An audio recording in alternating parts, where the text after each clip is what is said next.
இதர மொழிகளை பயிற்று மொழியாக கொண்டு தமிழில் தேர்வு எழுதுவோருக்கு அரசு வேலையில் முன்னுரிமை இல்லை என்று அரசாணை வெளியிடப்பட்டிருக்கிறது. அண்மை செய்தியாக பார்த்து வருகிறோம். கூடுதல் விவரங்களோடு செய்தியாளர் அபினேஷ் இணைக்கிறார். அபினேஷ், விவரங்கள். 1ஆம் வகுப்பு முதல் பணிக்கு வரையறுக்கப்பட்ட கல்வி தகுதி வரையில் முழுவதும் தமிழ் வழியில் பயின்றவர்களுக்கு மட்டுமே தமிழ் வழியில் படித்தவர்களுக்கான பணியில் முன்னுரிமை என்கிற விதி பொருந்தும் என்று தமிழ்நாடு அரசாணை வெளியிட்டிருக்கிறது. இதர மொழிகளை பயிற்று மொழியாக கொண்டு தமிழில் தேர்வு எழுதியவர்கள் இம்முன்னுரிமை இடஒதுக்கீட்டிற்கு தகுதியானவர்கள் அல்ல என்றும் அந்த அரசாணை குறிப்பிடப்பட்டிருக்கிறது.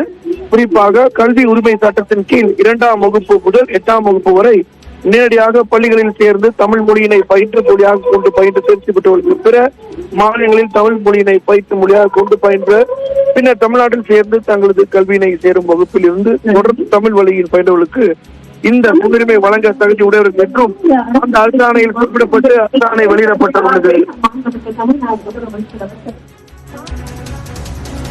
நன்றி அபினேஷ், விவரங்களுக்கு.